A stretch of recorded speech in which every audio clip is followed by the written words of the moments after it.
because it helps lift me up. How important was it for you? Like, it sounds like it was make or break for you. Like, what was the other option? What was your alternative? If he wasn't there, what would you be doing right now?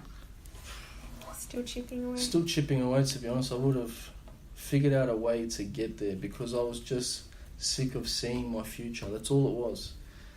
Now I don't see my future at all. I don't know where I'm heading. I know where I'm going to head, which is kids, family. That's all I'm worried about. The money is nothing to me. I don't do it for money. That's the biggest thing. When you don't hate Sundays, you know. I love Mondays. Everyone that I used to hang out with, they hate Sundays.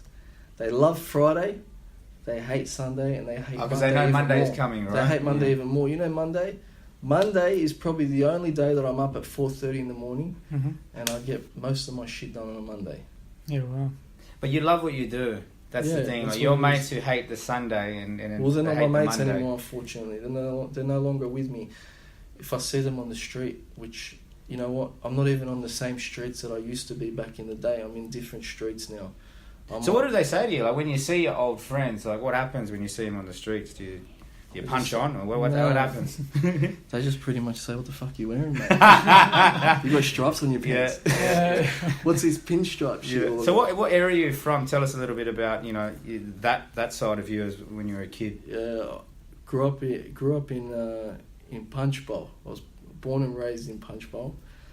Went to school in the Shire, in Endeavour Sports.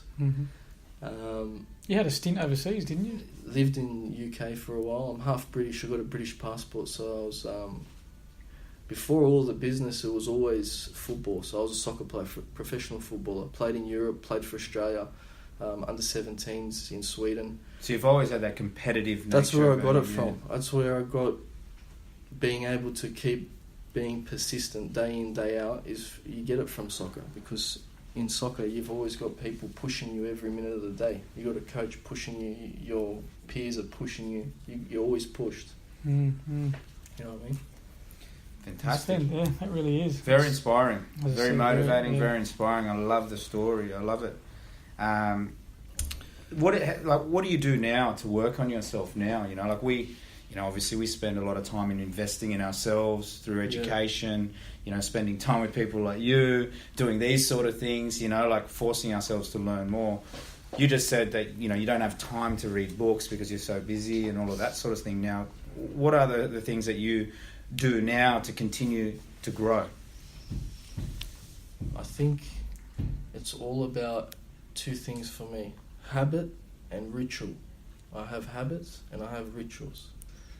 My rituals are putting family always first and always thanking God in advance. Always thanking and being grateful for everything I have. That's the first and foremost for me. I always say thank you in advance.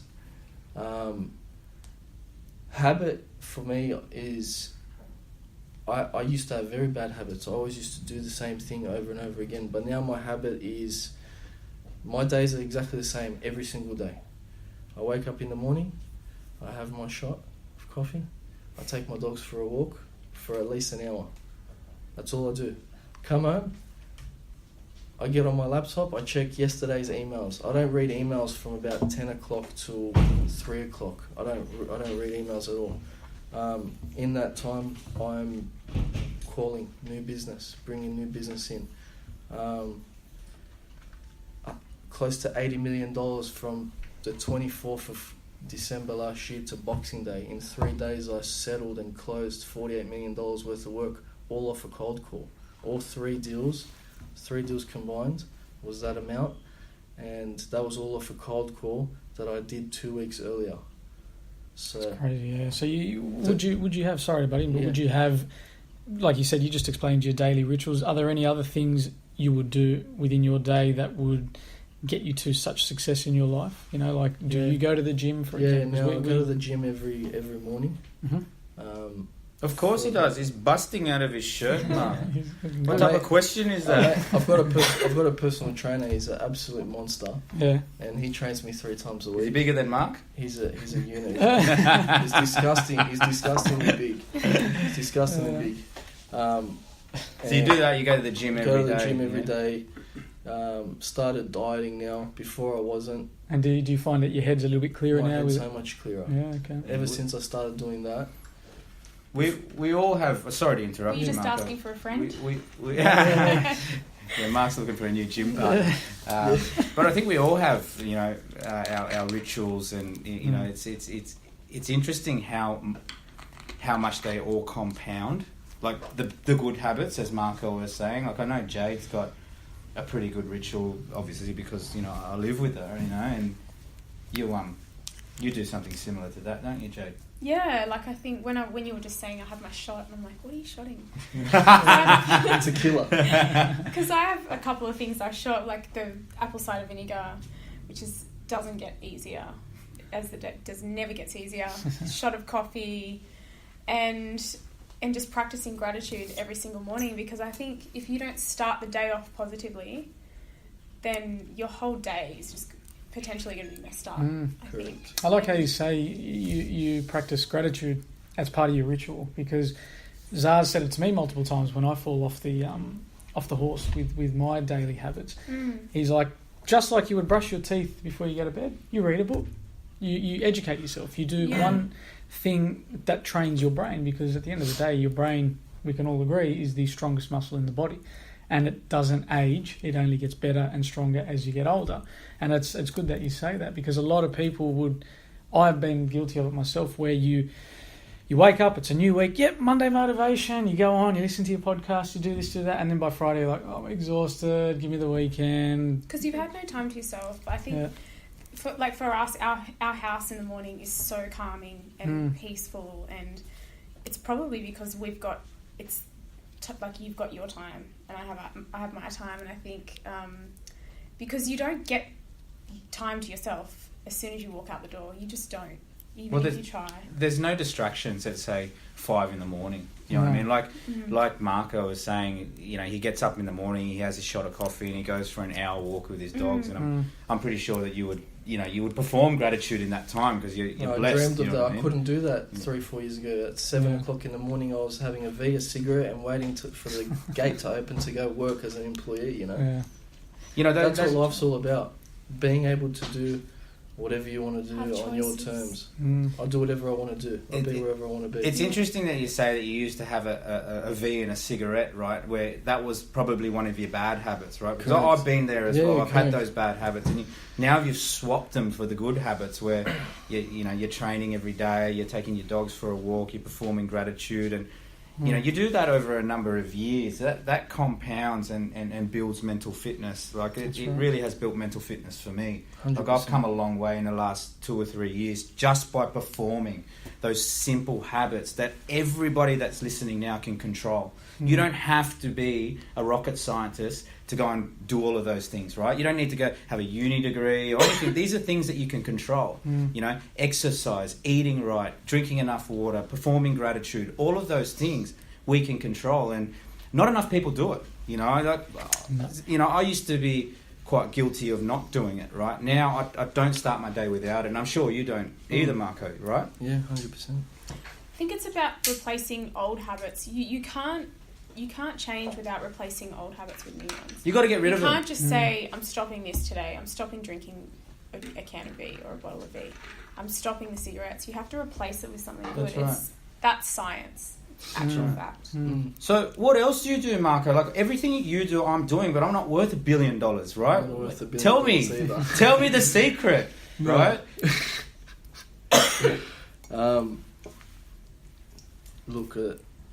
Look, I know you're big on the law of attraction, right? Definitely. Tell us a little bit about that, because we talk about the law of attraction nearly every podcast, right? And our listeners love it, right? Yeah. The law of attraction is so popular. So tell us how you use the law of attraction to, bring success to your life. I use the law of attraction with everything that I have. My wife laughs a lot because I talk about things that I have before I have them. I speak things into existence in terms of all the deals that I've done. Not in terms of lying or anything. I don't ever tell any lies, but if a deal comes in straight away I told myself this deal is done. I've got this deal. I am. That deal is mine. It's coming with me. We're going to go bank it. And it happens because if you can, you know what they will say, if you can hold it in your hand, you can, if you can hold it in your mind, you hold it in your hand. It is what it is. It's just, it's a scientific fact that whatever you speak of becomes reality. I love that because, you know, we had a meeting with our sales agents yesterday, and we were talking a lot about that, right? About certainty and believing in yourself. And it's so important to believe in it, because if you don't believe in it, other people aren't going to believe in your product or in your service. And that's the beauty of what I guess we do, is that we believe in ourselves so much that when we do get business and we get in front of people can't say no, right? Because I will actually die by my service and my product. I will. You know what I mean? And I actually believe that. And I tell people that. And a lot of people look at me and they go, what's wrong with this crazy guy? You know what I mean? Like, this bloke's crazy. But you know what? I truly do believe in it. And it's really important for you, whatever it is that you're doing out there, to be so passionate about what you do, is that your belief system is so strong. And people actually look at you weird. It needs to be like that. People need to look at you like, God, this guy's nuts. You know what I mean? Like, look at you. How old are you, Marco? 27. You're 27 years old. Your net worth is like, I don't even want to guess it, because it's going to embarrass me, right? No. Because it's going to trump whatever I'm worth, right? But people will look at you and go, how? Like, I don't get it. But you're sitting here so confident, just going, I'm certain, I believe in myself, I did this, and this. I've visualized the success, and now here I am. People will look at you and just go, all right, this guy's just mad. Yeah. You know what I mean? This guy's just mad.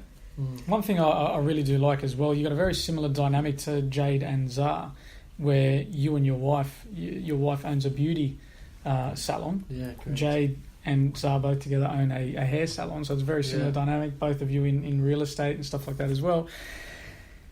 How do you find that works as a dynamic, talking about the law of attraction? Like, do you find that she picks up on your habits as well, the same way Jade would pick up on Zar's?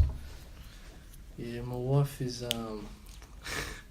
she's funny, man. She's very solid. She's a very strong woman. You know, she's not scared to tell anyone where to go. Okay, especially if you're her neighbour or someone. Yeah. Has her business, for example, like with you in the mix now, like, has that flourished even more? Of course, my wife has taught me a lot, because she's been in business 13 years now. Her business has been running successfully. She's been in her industry for 13 years, her own salon for 10. Yeah, nice. So you complement each other well. Yeah, we work off each other.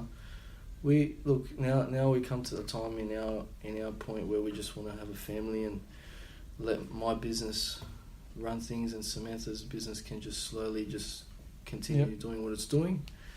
But my wife wants to, continue doing other things. She said to me the other day, she wants to, when she hits 38, she wants to become a lawyer. I said, oh, crazy. Oh, wow. So that's what she wants to do, and she can do it. She's very smart. It's even more similar. Jade's doing a master's in law right now. Yeah.